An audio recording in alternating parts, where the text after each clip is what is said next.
Welcome to E360 TV, the live streaming and on-demand destination for influential voices and enlightened audiences. We offer trending, grassroots, and purpose-driven content across a diverse range of interests. E360 TV is more than just watching programs. We offer the ability to interact with live shows connecting audiences to real, authentic influencers and storytellers while streaming to millions of devices.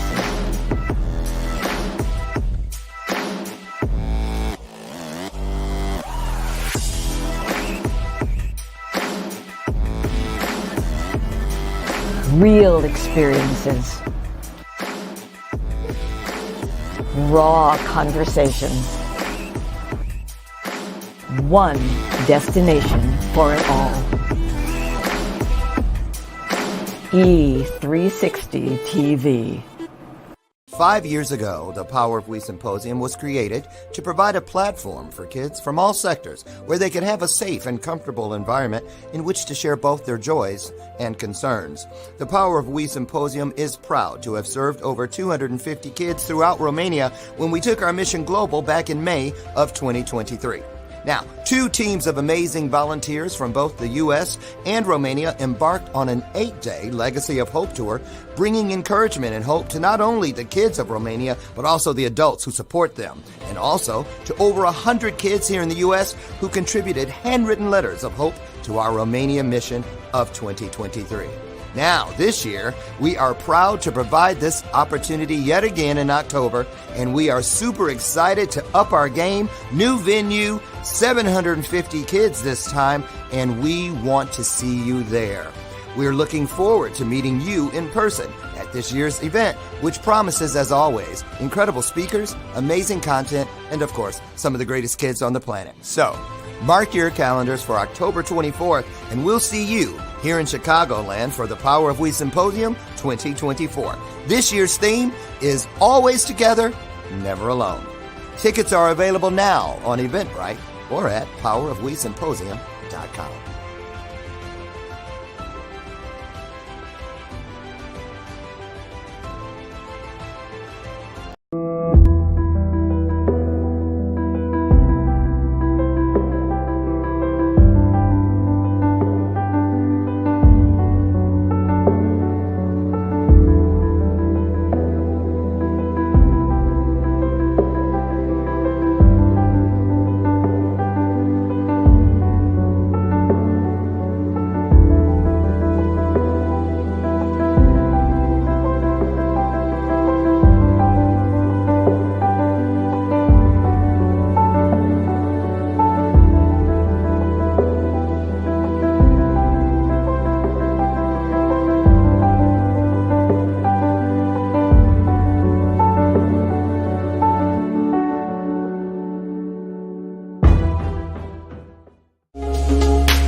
Before you get it, baby, show me your soul. And honey, I'll show you mine. I'll show you mine.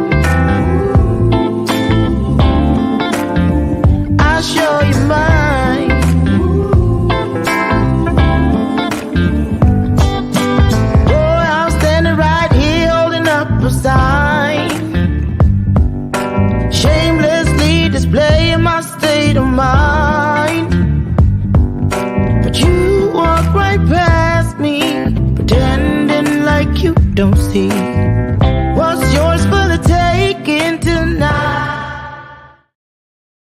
morning, good morning, good morning, good morning, good morning. Good morning. I'm feeling good today, y'all. I'm feeling good. It's another day above ground. What is there not to feel good about? Okay, can I get an amen up in here?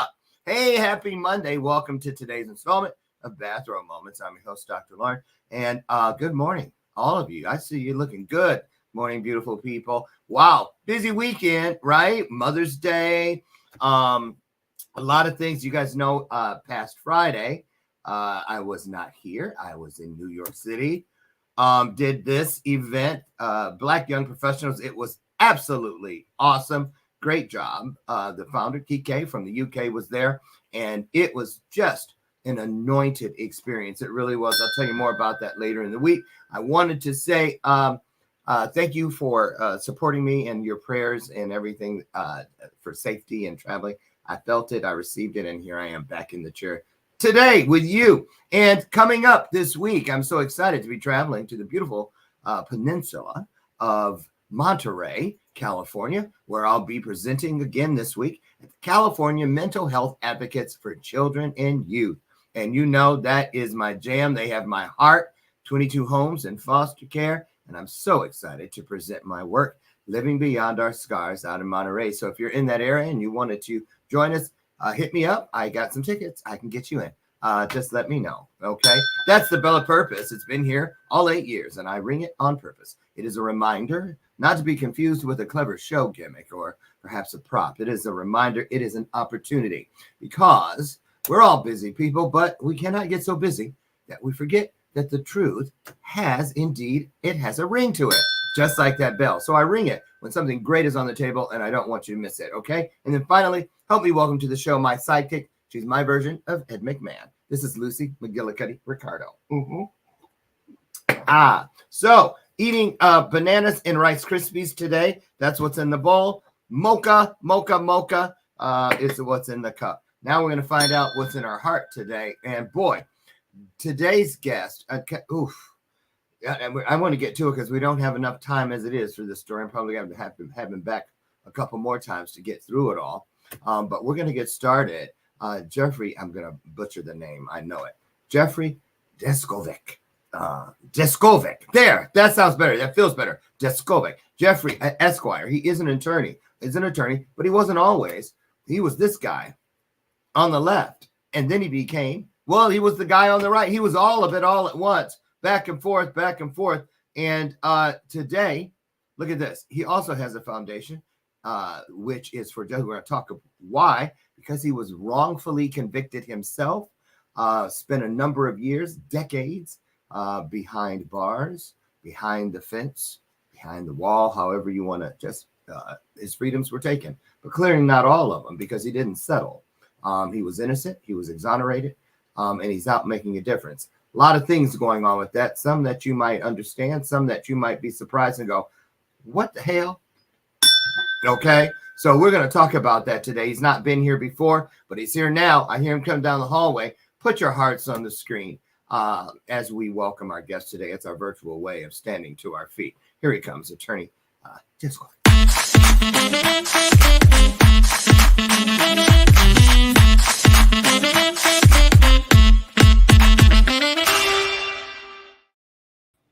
Good morning, Jeffrey.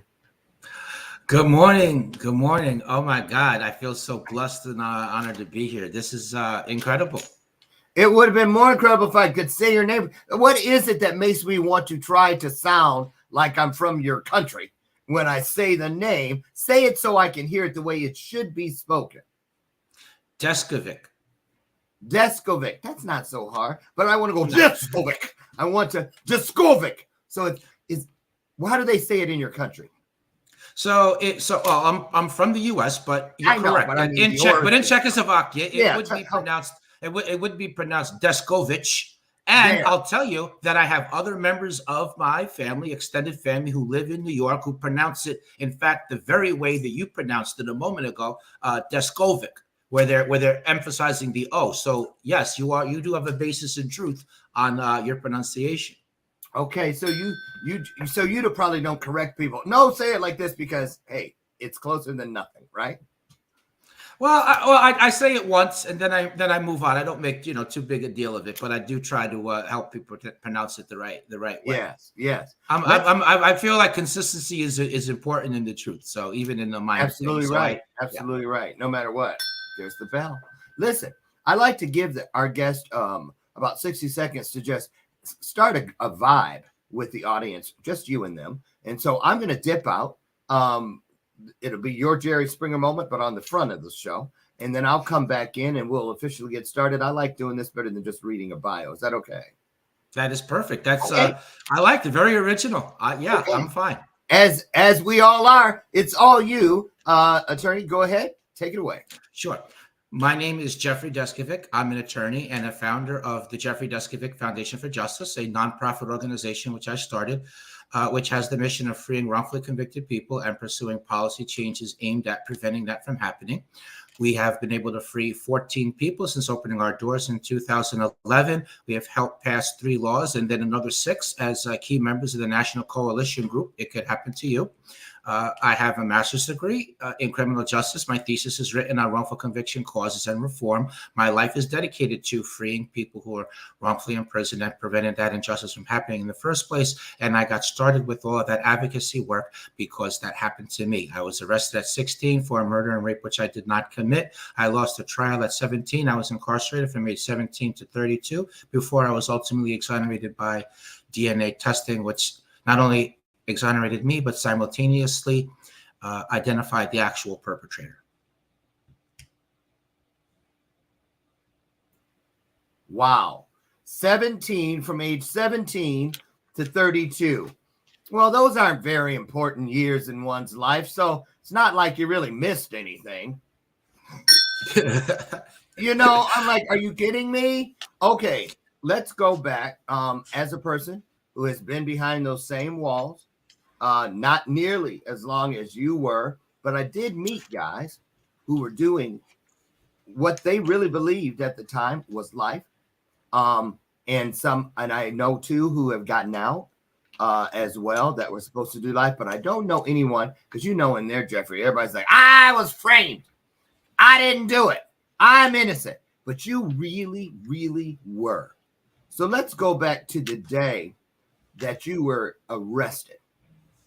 When you were arrested and you were like, wait a minute, I didn't do anything. And you think, okay, I'll go down, they'll book me, they'll figure this out, whatever. And then how many stages, if you had to guess, did you think, okay, well, I know it's not going to go past this because I didn't do anything. They're going to find out the truth and I'm going to be at home. Well, I know that something's going to come up. We're not going to end up going to trial. Well, I know if we go to trial and they're not going to have enough evidence and I'm going to get freed and the truth will be, and it didn't happen. So all of those times that you mentioned, and I will add, then I'm sure I'm going to win the direct appeal, because I still believe in the justice system. And I think that the court actually gets better the higher up you get. Then I was sure I was going to win on the re-argument motion. Then I was sure that the highest court in New York, the Court of Appeals, they would see the truth of the matter. So they'd give me permission to appeal to them and ultimately rule in my favor. And then I was sure that I was going to win the habeas corpus petition. And then I was sure that I was going to win at the Federal Court of Appeals. And then I was sure that the Federal Court of Appeals would grant the re-argument motion and, again, ultimately rule for me. And then I was sure I was going to win at the U.S. Supreme Court. And then I was sure for the next 4 years, each and every letter that I sent out, because there's no way back in the court when your appeals are over unless you can find some new information. And I wasn't going to discover that myself from behind the wall in the prison cell, hence a letter writing campaign. All those countless letters I sent out over the 4 years, I was sure. And then finally, when I went to the parole board, I was sure that while not being able to reverse my conviction, they would see that I was innocent and at least grant me parole. So all those junctures, I was sure. See only what I'm to saying? come up empty. Man, you tore that one up right there. That was like a Martin Luther King come to the mountaintop kind of moment for me. Dude, powerful stuff. Okay. Shaking my head. Now see, I'm gonna tell you the only, see, look, how many times have y'all seen me not be able to come up with something to say? So that tells you that what I'm trying to get at is, I was thinking about Jeffrey. I was thinking about like when I had to plead to things that I know. You know what? I didn't even really, but it's better than sitting here for all this time waiting for you guys to do all this stuff and play all these games. I'll just say okay to it.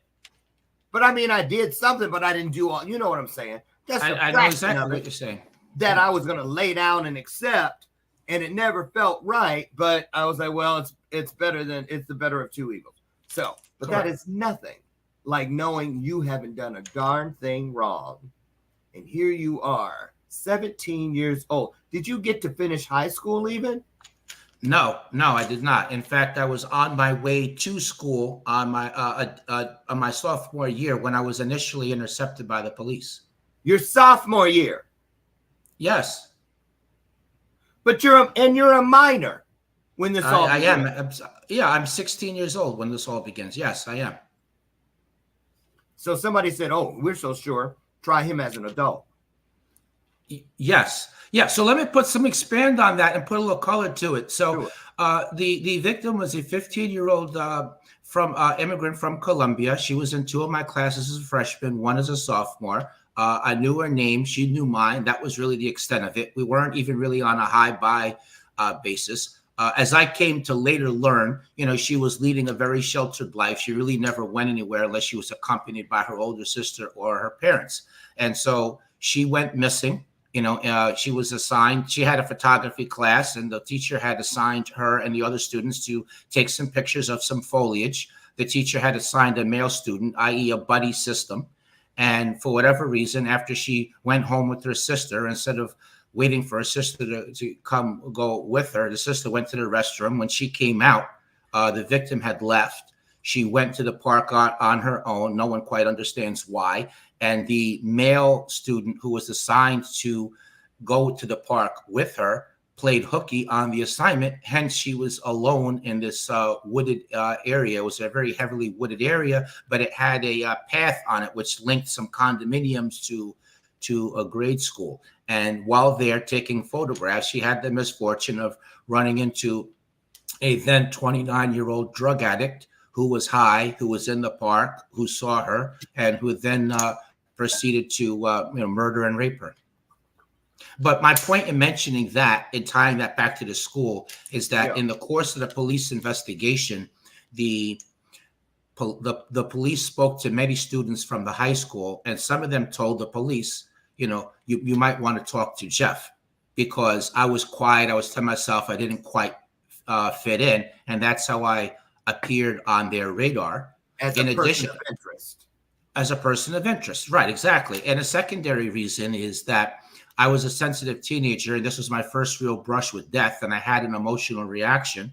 And as a result of that, the police thought that my signs of emotionality were somehow some outward sign that I was sorry for what I did, given that I barely knew the victim. So that was like a reinforcing factor. And lastly, they got a psychological profile from the NYPD, which claimed to have the psychological characteristics of the actual perpetrator. And I had the misfortune of matching that. So it was a reinforcing factor. How much do you believe today, Jeffrey, now that you're an attorney and now that you've helped free some people yourself through your nonprofit organization? We'll get to that in a minute. But how much of what happened to you do you estimate/guesstimate had to do with a real thing known as profiling?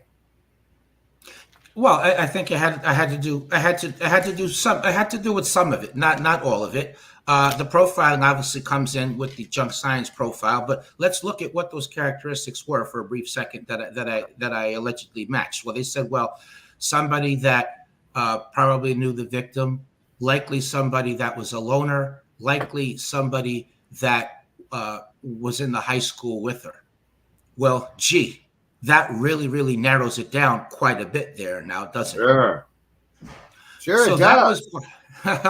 So that was part of it, but not the whole thing, because There was a lot of pressure on the police to solve the crime. I mean, there hadn't really been a murder there. This was high profile. The city basically shut down. The parents were driving their kids to school, picking them up and bringing them straight home afterwards. There were repeated town hall meetings held where safety tips were shared and updates on investigation were given.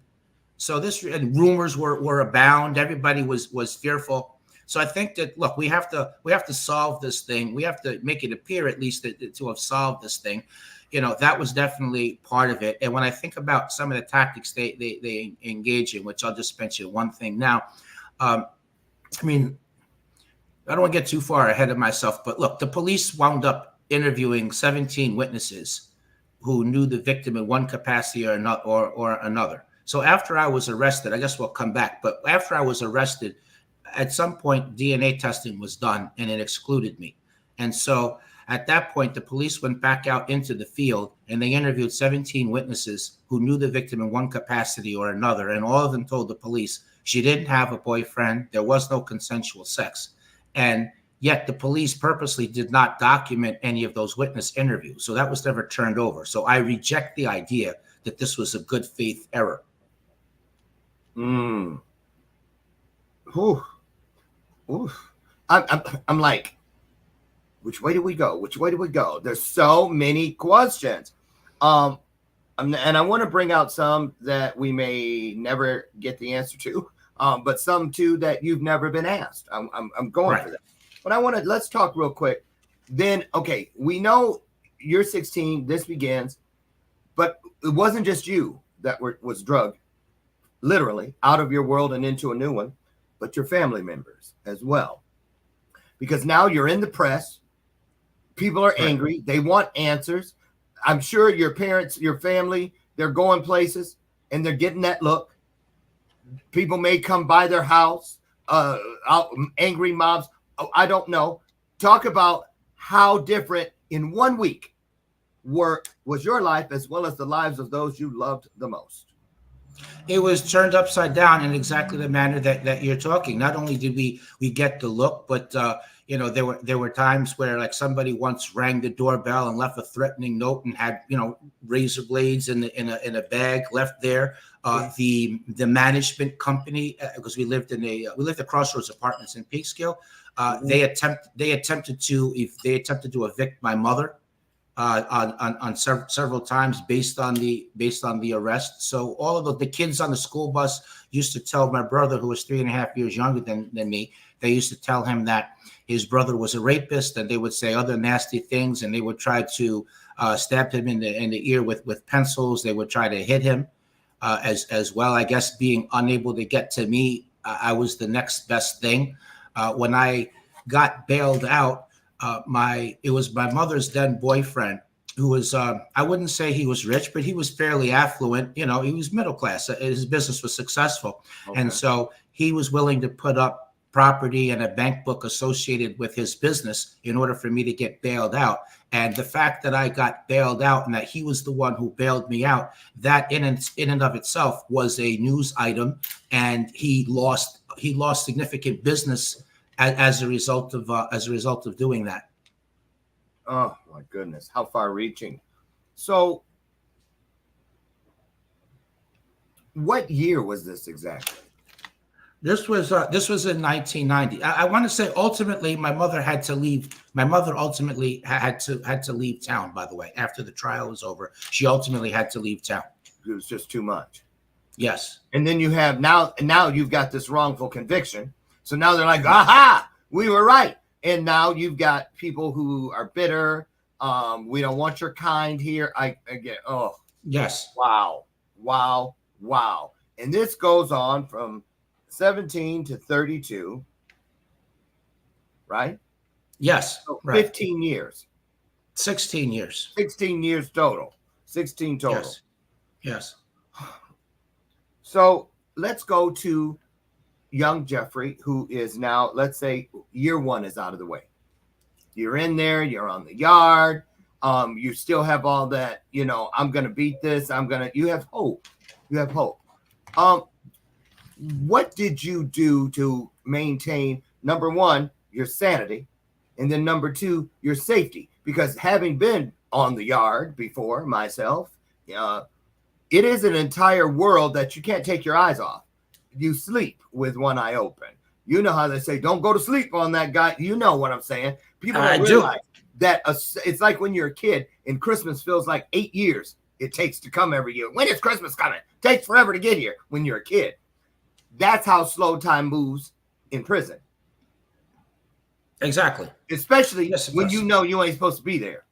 I can't even. So to answer both your questions, in terms of sanity, I think that, look, belief in God was definitely the first thing. Second thing is that, I still believed in my innocence. I still believed in the system. So I didn't focus on the 15 to life sentence. I just thought I just have to hold on for a year or two until the next appeal would win, which would come, which I was sure I was going to win. So that was a second thing.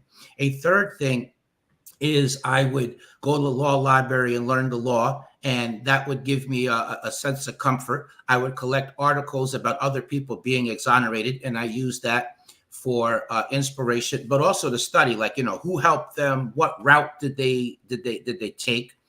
Another thing was I took advantage of the limited educational opportunity. So I didn't waste my time being a porter, for example, or something else. Every program I took. What a porter is. A porter is a janitor.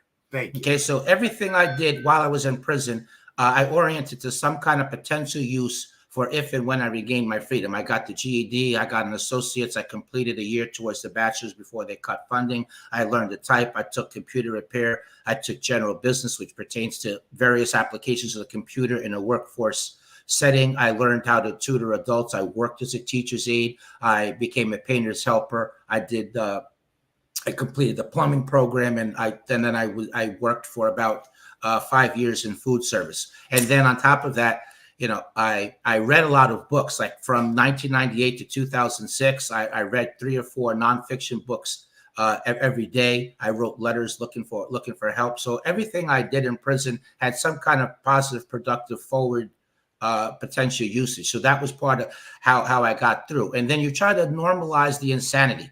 Okay, it's not the prison warden. Okay, it's the superintendent. It's not the guards. Okay, it's the correction officers. I'm not going to my prison assignment in the morning or my prison assignment in the afternoon.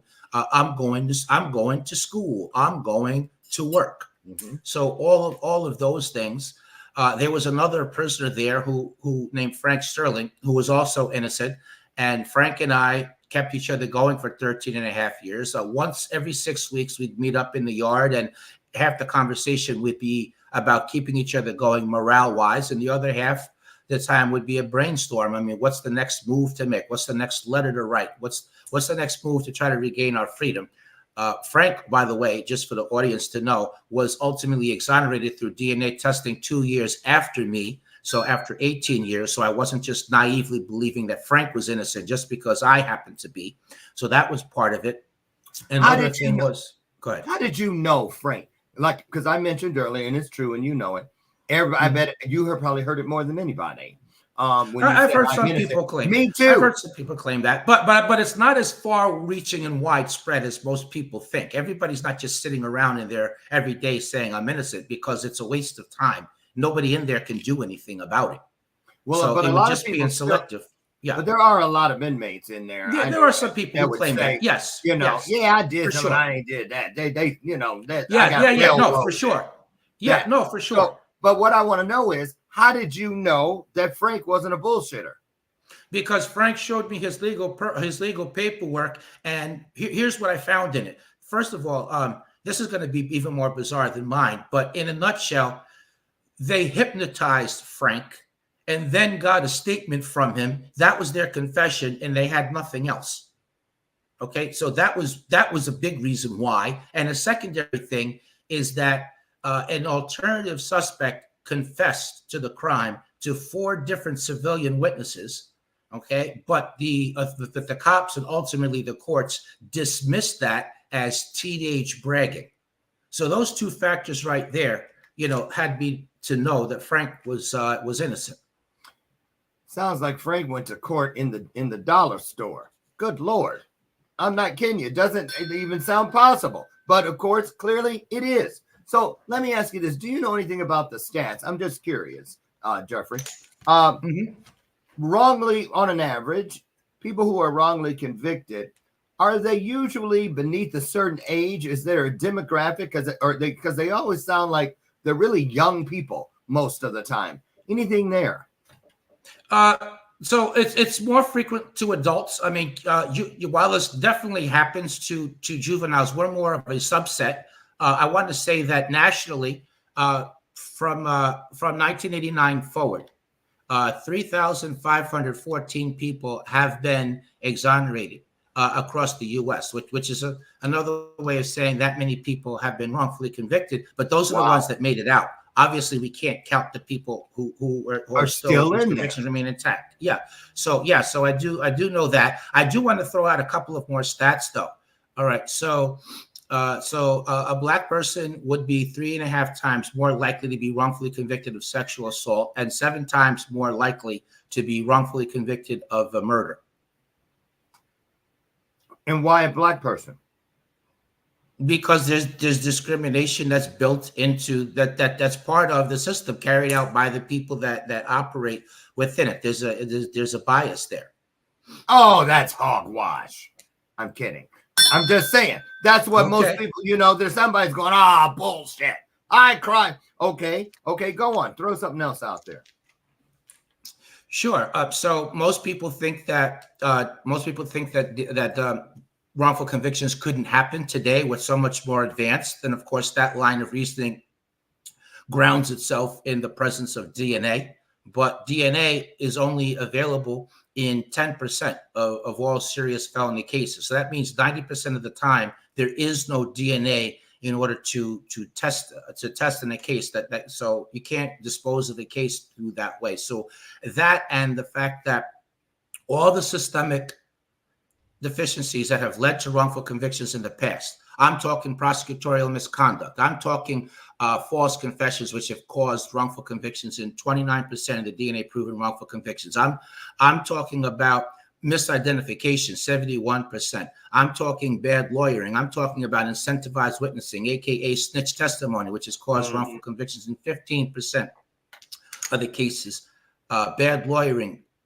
These things are, these things are largely uncorrected by legislation. Those gaps in those areas have largely not been corrected by legislation. So people could fall into those cracks just as easily now as they have before.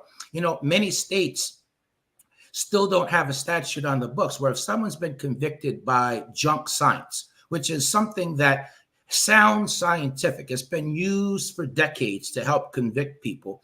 Right. Yeah. But many states don't even have a statute that would allow somebody that was convicted with the assistance of that to even get a new trial. I'm talking things like tire tracks, footprints, bite marks, bullet lead analysis, where they're going to pretend that from the testing the chemical composition of bullet shells, we can determine where they were made and therefore, what sports store it was sold to. And then we can get into who bought it. My personal favorite, which would be laughable if people hadn't been convicted based on dog scent testimony, where we're going to give the dog an item from a crime scene, from a victim, and then let the dog smell and give an item from a particular suspect. And when the dog barks, that of course means the dog has recognized the smell. Arson science, which is anything but a science in which that's just oral traditions passed on from one fire chief to another. Well, if this kind of accelerant is used, or it's going to look like this type of burn pattern, or if it started here, it's going to have these indications over there. That's all a science. So there's that. And these are those experts. These are these experts, and they love the spotlight. I'm just saying, I've seen it in high profile, especially when it's refuted. And they find out, and you go like, well, what happened to Dr. So-and-so? And where do okay. There's a question on the screen. Andrea says, hi, good morning, Shine with Andrea. Andrea, how did they even get his name? Was he the only male in the class? I'm assuming she means you, Jeffrey. What was the reason that the police arrested him for in this crime? What do you say to that? They got my name because some of the kids in the school told the police, when the police interviewed them, you might want to talk to Jeff. And that was because in school, I was quiet and to myself because the kids were all like a year older than me. I was kind of like the odd one out because I really wasn't into going to parties, chasing girls and drinking beer. So that was how they got a hold of my name. I was not the only male in the class. No. What was the reason the police arrested me? All right. So once I got on the police radar, for about 6 weeks, the police played this cat and mouse game with me, in which half the time they would talk to me like I was a suspect. And then the other half the time, when they had pushed too hard and I'd want to get away from them and I was frightened, they would switch it up. And Jeff, as this junior detective helper theme was developed, they would say things like, the kids won't talk freely around us, but they will around you. Let us know if you hear anything. Stop in from time to time. They would ask me opinion questions and congratulate me that my opinion was correct. Prior to being a teenager, I dreamed about being a cop when I grew up. So this unexpected early opportunity to do this quasi-police work, along with my age, 16, was how they were able to pull the wool over my eyes as to the absurdity that a 16-year-old would be able to assist with a homicide investigation. Another factor in my background was that I came from a single-parent household. My father was never involved in my life in any capacity, never saw him, never talked to him. That intersected with the good cop, bad cop tactic, in which I began to look at the officer pretending to be a good cop as a father figure. So that all went on for 6 weeks. That went on without my mother's knowledge. And then finally, the cop said, look, we have a new tip. We want to share that with you. That's going to allow you to be even more helpful to us. First, though, you have to take and pass a polygraph. So the next day, rather than report to the high school, I went to the police station for this test. Because it was a school day, my mother and grandmother thought I was in school, so they had no idea that anything was wrong, and therefore they did not call around looking for me. Now, they drove me from Peekskill, which was in Westchester County. They drove me 40 minutes away by car to the town of Brewster in Putnam County, delivering me into the hands of Putnam County Sheriff's Investigator Daniel Stevens. So the psychological games continued, meaning that they put me in the car with the good cop by myself, the bad cop and lieutenant, they were in the secondary vehicle. Now, Stevens was dressed like a civilian. He never identified himself as law enforcement. He never read me my rights. When we got there, they gave me a 4-page brochure which explained how the polygraph worked, but it had a lot of big words in it that I didn't understand. But I figured, well, I'm there to help the police. So what does it matter? Let's just get on with it. Now, I had no attorney present. They didn't give me anything to eat the entire time I was there. When I finished with this brochure, then they put me in a small area, a different room, and the polygraphist gave me countless cups of coffee.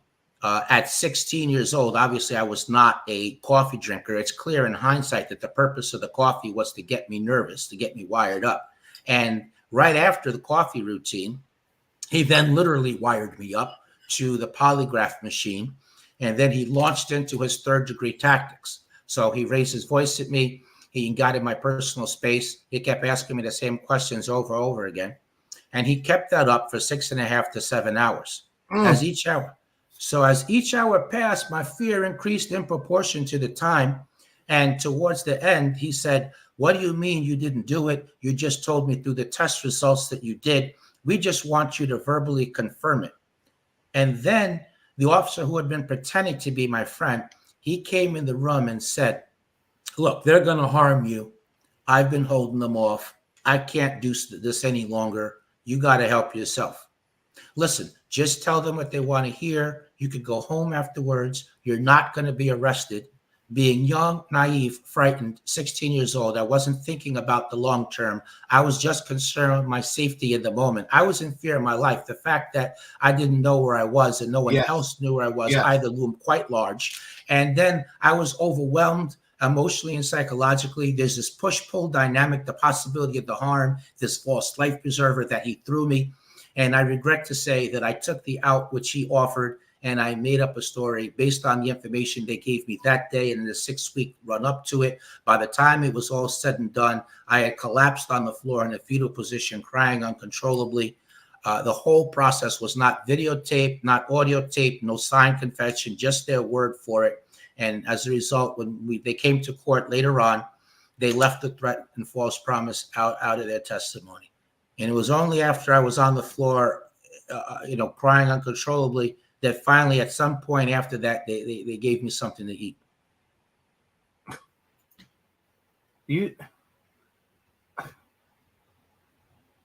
Speechless. Absolutely speechless. There's the boy on the left. There's the boy. And there's the man on the right. We're going to take a look right now, you guys. I have a lot of questions. I know you guys still do. We've got about another 15, 16, 17 minutes to get in a lot. So there's a lot of shows still ahead of us. So get your questions ready. Drop them in. We're going to try to get to as many as we can.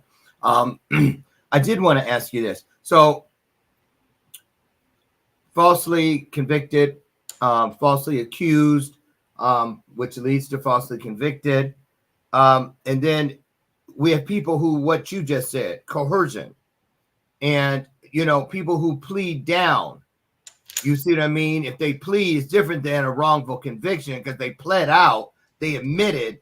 But oftentimes, a lot of times, this is how that happens, how they get these confessions. Are people who do that able to go back, say they didn't have a jury trial, but they confessed to something they did not do? They're still wrongly incarcerated and pushed beyond their limits to a confession that is not true. How have you heard of any or seen any through your work in helping people get free from these situations? Does this happen to people who plead out? Do they have a leg to stand on, I guess is what I'm asking later. The general answer is no. I hate to put it that way. That it works out that way. You can theoretically still move to try to get exonerated after the fact, even after giving a false confession, even after pleading out. But it's such a tremendously difficult uphill climb because you've pled guilty. You've already admitted it. And right. And remember, once you've been convicted, whether it's by a jury or a guilty plea, the burden of proof shifts now from the prosecution to the defense. And now you have to prove that you were innocent. So while I wouldn't say it never has happened, it's extremely, extremely difficult. I mean, undoing a wrongful conviction after trial is. Yeah, but I bet there are a lot of people who did it. They caved. Yes. Because of that kind of torturous situation you just described. Now imagine your thing, 6 or 7 hours in a fetal position. Imagine somebody over and over and over, days, weeks, that they're doing this to people. Okay. We need a little break because I'm going like it's just pounding. I wanted to take a look at some of your work. We're gonna share the screen. I'm gonna pull up something, you guys, and let you get a taste of Jeffrey doing his thing on the stage, and then we're going to talk about it. Was definitely. John Jay College's 2018 Alumnus of the Year, Jeffrey Mark Deskovics. At John Jay College, we have the slogan, Fierce Advocates for Justice. For me, that's very deeply personal. It's not abstract. Justice is clearly defined.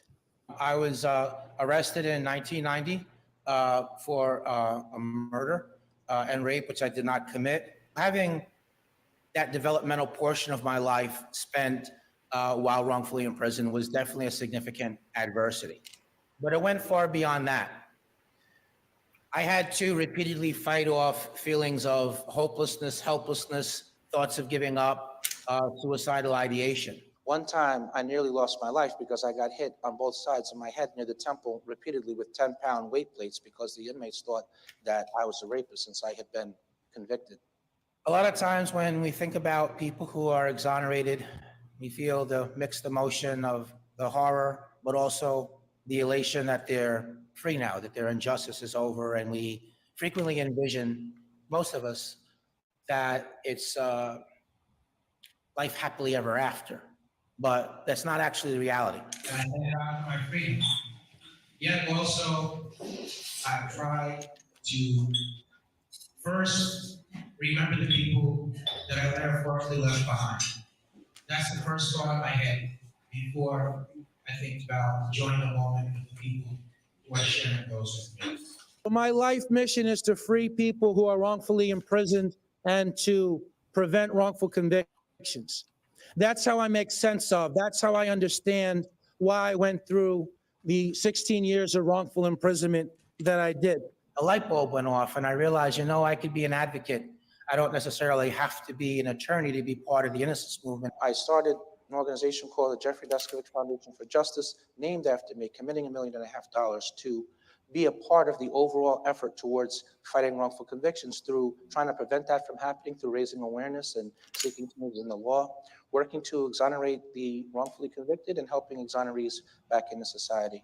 I wanted to be recognized as an advocate whose backstory is that I was wrongfully imprisoned, but that I wasn't simply an exoneree. I'm not just what happened to me, but that drives me. But I'm an advocate on the same par and level as somebody else who hadn't been wrongfully convicted. Think about this. I had never been arrested for so much as a violation. I was not a high school dropout. In fact, I was on my way to school at the time in which I was initially intercepted by the police. It happened to me. It could happen to you, your son, your daughter, your neighbor, your best friend. Thank you very much for listening to me. Wow. How does it make you feel time after time after time? You go and you speak on this. You're interviewed on this. You're working on a book about this. You probably still have dreams regarding things in this. And I just, it's the loop. It's the full circle that I want to speak to now, meaning when you were there, keeping things in front of you. I don't want to just be a porter. I want to be a tutor. I don't want to just sit around. I want to work in the law library. So you kept putting, it was like a slinky, going around. And slinkies don't go upstairs. They need the centrifugal force, the momentum. So let's talk about your momentum. It carried you through and it carried you into what you're currently doing, and it's going to carry you beyond where you are today. So what's the difference? Which was more frustrating, Jeffrey? In there knowing you're innocent, because a lot of people think, well, clearly Dr. Warren, when he was in there, but that may not necessarily be true, because now you're out. A lot of people would have said, the last thing I want to do for the rest of my life is be dealing with these asshats, with things that clearly people don't care about, or how did they get to such a poor state of affairs? But nonetheless, you went back to the proverbial scene of the crime, and you continue to do so over and over and over again to help others that are in this thing and to ease suffering for those coming from the future towards this world that we are creating today. Jeffrey, do you believe that there are mistakes? Were you angry? Are you still angry? And if so, at who and why? So I do believe that sometimes there are mistakes, yes, but I, and sometimes there's tunnel vision. I do think that far more often than that, though, it's a malicious, it's deliberate. In terms of the question of whether I'm angry, I'm not angry. I was angry for my first week that I was home, but and I had saw just 90 days before I came home, I saw another exoneree, Alan Newton, who had just went home from Sing Sing, which is where I was at. He was on the news and he had been exonerated, and there was a clip on the TV where he said that he wasn't angry. And naive that I was, wrongly that it was, I thought to myself, well, this is the stupidest thing ever. You're not angry, really? I think that's crazy. They just took 21 years away from him. But then, so my first week, I was angry. And then towards the end of it, I'm realizing, well, wait a minute, I was actually the one that was wrong. This thing is destroying me here. I can't be angry. So I realized that from realizing that, I embarked on these lines of reasoning. Look, number one, I've lost so much already. Why would I want to, in effect, lose the rest of my life? I want to enjoy my life as much as I can, and I can't do that if I'm angry or bitter. And lastly, much less nobly, if I was to be angry, it's not like I would be adversely impacting the people that had a hand in what happened to me. I would be the only loser in that scenario. And so I took that energy that I felt and I channeled it into the advocacy work that I do. And so the work is healing. It's cathartic. It makes a difference. It makes my suffering count for something. I do believe that I'm in the world to do this work on fighting wrongful conviction, and then also my secondary interest in the non-innocence justice reform work. And that's my purpose in the world. And that gives me a sense of inner peace. That's beautiful. Thank you. Thank you for that. Round of applause there. Jeffrey, would you by chance know what state, or maybe there's a couple that stand out to you as being the leaders in our country as far as wrongful convictions? Anybody leading the pack that we know of? Yes. Texas and Illinois, and a shocker for number 3, New York. New York is good enough for the bronze. So that's in terms of frequency of the sheer number of exonerations that have happened. Which is another way of saying, if you're leading in exonerations, that means you're likely leading in the wrongful convictions as well. You can't have one without the other. Correct. Wow. Yeah, exactly. So let's talk about this. So all states have at least a few on the record. Correct. I would imagine. Blemishes, yeah, that's right. Yes. So let's talk about recompense. What they do when they say, "Oh, our bad. We took 3, 4, 5, 6 decades away from you that you can never get back, but we are sincerely sorry. Thank you. Have a nice day." In other words, what about compensation? A lot of us are going to be surprised by this one. Talk about that piece, if you could, Jeffrey.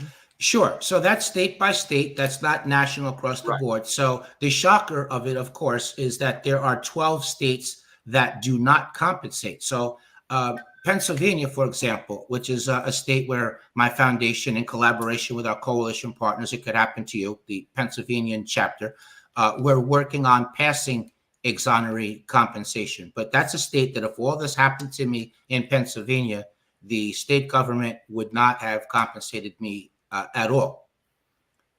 So 12 states that do not compensate. And there's some states that, while they're counted as having compensation, there's significant problems with it. So for example, in Wisconsin, they compensate, but the compensation is $5,000 a year per year of wrongful imprisonment with a 5-year cap on it. New Hampshire is very low also. New Jersey, they're capped at $50,000 a year. Plus they have this clause that in order to be eligible for compensation, you cannot have contributed to your own wrongful conviction. So if you confessed, if you falsely confessed, if you pled guilty, if you offered an alibi witness and the alibi at trial was proven, or allegedly was proven to have told a lie, that would be considered that you contributed, you caused this to happen. So New Jersey wants to make sure that you don't game the system to purposely get arrested, wrongfully convicted, imprisoned, only to then be able to be exonerated and sued and get money from the government. So Montana, their version of compensation is to give you a university education.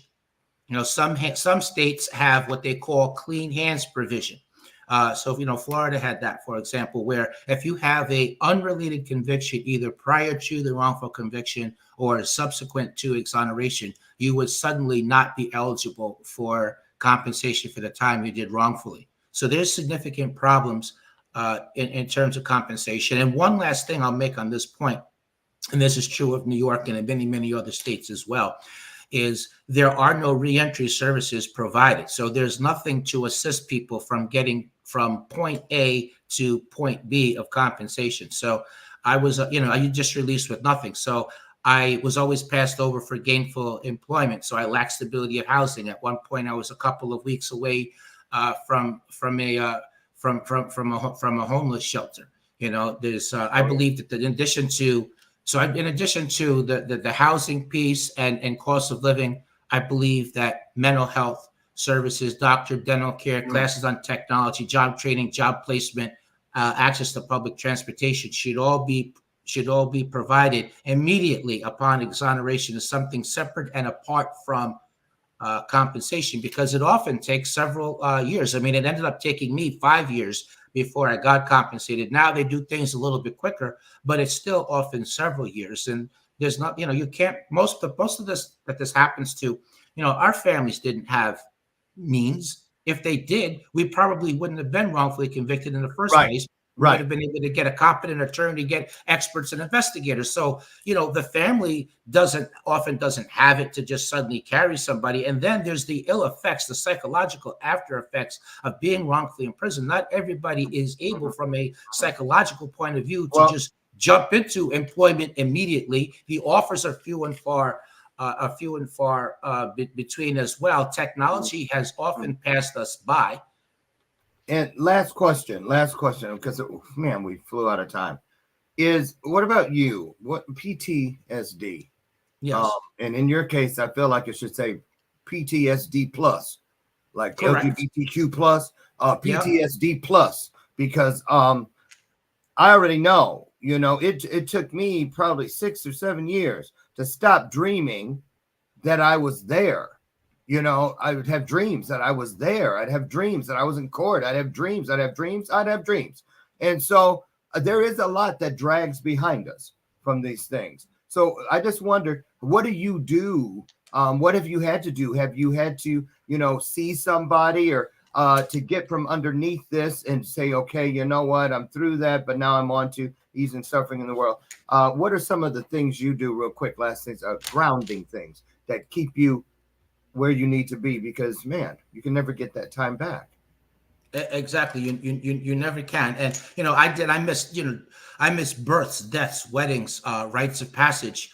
I didn't graduate high school. I didn't go to the high school prom. I didn't finish my education at a traditional age. I didn't launch a career. I didn't have a family. I had particular challenges because of the years of incarceration spanned from 17 to 32. When I was released for the first time, I had never had a driver's license. I had never lived alone. I never had to go shopping. I never wrote a check. I never had to balance a budget. So those were all in support of your idea of, PTSD, plus.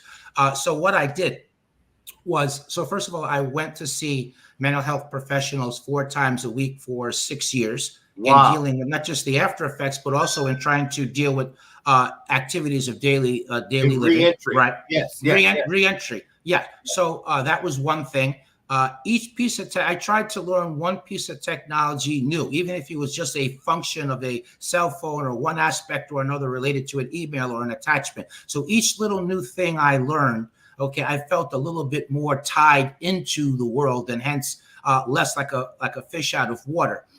I think also the sheer amount of time that passed by, like I've been home for 18 years now. So I reached the tipping point and beyond. So that helped clear my head. Rebuilding relations with my immediate family. I forced myself to unlearn some of the prison survival tactics, which you mentioned earlier. So, I made myself, if I was sitting in a restaurant, I made myself stop sitting in the seat with the chair to the back to the wall. I stopped using the prison lingo just so I could stop thinking that way. I would socialize and meet up with other exonerees and even people that were on parole, because we still had that commonality of having previously been incarcerated in an institution. So those things I found were a help. As well, and just doing new things. And all that having been said, at time, look, it was many years that I still occasionally, do have a nightmare, or something may trigger me. So I don't like to hear unexpected loud noise, for example, because normally in the joint, that means some violence is jumping off. That means you throw your back to the wall. So whoever has one petty grievance or another against you doesn't decide to, Here's that's my their chance. moment. There we Right. go.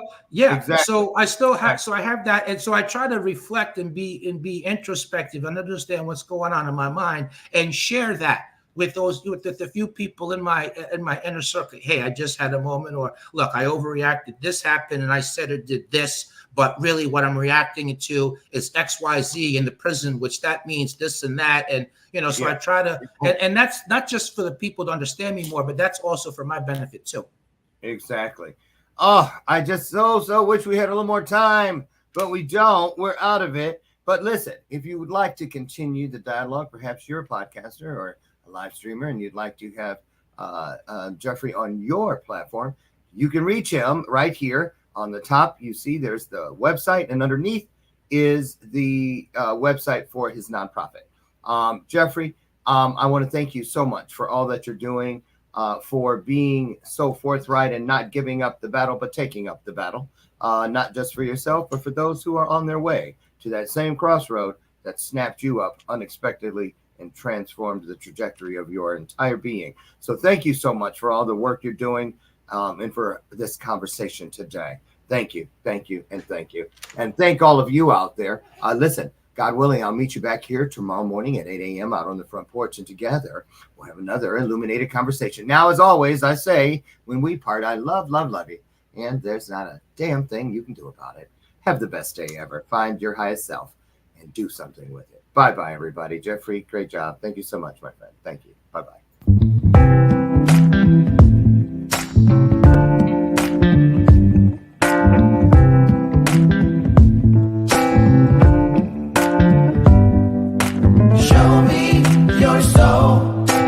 Baby, I'll show you mine. Show me your soul. Honey, it's way past time. How expensive do I have to be? Need I spell it out before you get it, baby? Show me your soul. And honey, I'll show you mine. I'll show you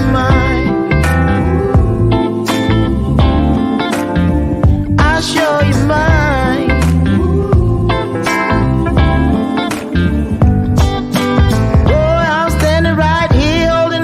Side.